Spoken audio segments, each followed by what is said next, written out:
Kaugnay ng panibagong insidente ng di-otorisadong pagdaan sa EDSA busway at iba pang issue sa transportasyon. Kausapin natin si Executive Secretary to the Secretary ng Department of Transportation at SAIC spokesperson, Jonathan Esmundo. Magandang umaga at welcome po sa Balitang Hali. Yes, magandang tanghali, Rafi. Opo, marami na pong nauhuling unauthorized vehicle na dumaraan sa EDSA busway. May hakbang na po ba kayo naiisip para mabawasan pa ito? Patuloy pa rin naman ang pagtupad ng mga tungkulin nitong mga enforcers ng SAIC, kahit ba mga high profile itong mga huling nahuhuli namin from empleyado ng US Embassy, mga escort ng officials ng PNP, HPG at saka itong escort ni former Senator Manny Pacquiao, ay hindi kami titigil na tikitan kung ikaw ay hindi otorisadong gumamit ng busway. Ito naman ay para mampananatili namin efficient itong busway dahil nga gusto namin hikayatin ng mga car owners na gamitin na lang ang bus o kaya ang MRT para makabawas tayo sa traffic ng EDSA. Saan po kayo nagkukulang pagdating sa information dissemination? Kasi araw-araw po kino-cover din po namin ito, lumalabas lagi sa aming mga newscasts at kahit sa mga dyaryo. Saan po kayo nagkulang para malaman ng taong bayan na talagang bawal dumaan? Hindi lahat ay pwedeng dumaan dyan po sa EDSA busway.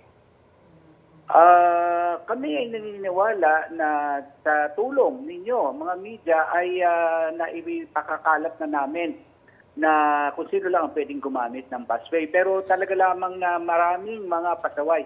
So ngayon ay yung mga may katungkulan ang nakikita namin ngayong ipinipilit nila na sila ay exempted doon sa reglamento ng busway. Kaya sa itong mga huling nahuhuli ay pinipilit nilang sila ay palagpasin, ay i-exempt dyan sa batas ng busway na yan. Maganda po na-point out nyo, nabawasan yung mga sibilyan. Ang nadagdagan naman, yung mga person in authority na alam dapat nila na bawal dumaan dyan sa EDSA busway. Tama, dahil na kahit yan ay sinasabi nila nga, tawagan nyo si ganon, nag-name drop sila, Opo. ay hindi pa namin din pinalulusot yun at kahit pa magsabi silang may kakilala sila sa DOTR o sa PNP, ay hindi namin sila pinalulutot. Titikitan pa rin namin sila. Ano pong latest sa mungkahing taasan yung multa sa mga pasaway na dadaan po sa EDSA busway? Ang basic na multa is yung paggamit mo ng busway na 5,000 for first offense. Pero marami pang patong-patong na yan na maidadagdag kung kunyari yung paggamit ng blinker o kaya yung sa convoy ni Senator Pacquiao ay walang plaka sa likuran ng sasakyan. So maraming ibang pwede pang ipatong doon.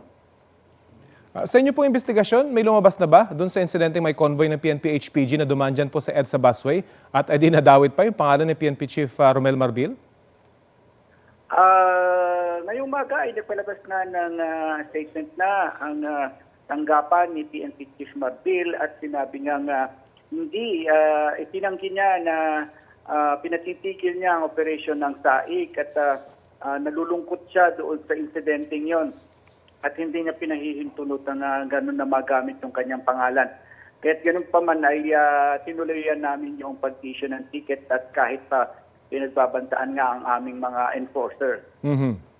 Gaano ba ka-efficient ngayon itong EDSA busway at gaano ka-importante ito para sa mga motorista at gaano kaabala yung mga dumadaan na hindi otorisado dyan po sa EDSA busway? Tulad ng nasabi ko ay very efficient itong busway. Sa katunayan ay ginagaya nga ito sa Cebu at sa Davao.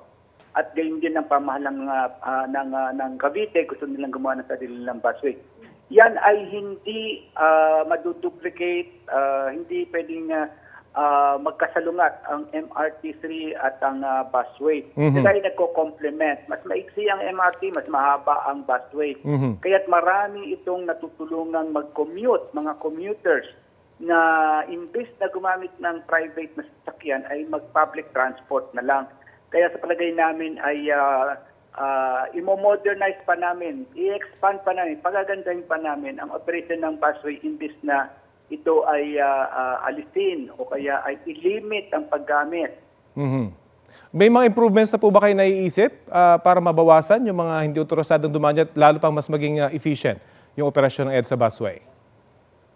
Ang nakikita lang namin ngayon ay damihan namin ang mga operations ng SAIC sa iba't ibang istasyon ng hindi lang sa isa, dalawang mga points ng busway para makahuli pa kami ng mga hindi otorisado. Para ipakita nga kahit lumusot kayo doon sa iba, ay iniisip niyo yung makakalusot kayo doon sa walang mga nag-ooperate na SAIC na istasyon. Okay. So talagang enforcement po ang inyong pagtutunan ng pansin. Sana po may video camera lahat ng inyong mga enforcers para mailabas natin kung may mga pasaway. Tama po, ginagamitan ho namin ng cellphone video, lahat ng mga encounter, at kami ay kasalukuyan naghahanap ng mapagbibilhan noong body camera para nga mabigyan ng proteksyon itong aming mga enforcer na sila ay sumusunod lamang sa dapat nilang gawin. Okay, maraming salamat po sa oras na binahagi niyo po sa Balitang Hali. Salamat, Rafi. Executive Assistant to the Secretary ng Department of Transportation at SAIC spokesperson, Jonathan Esmundo.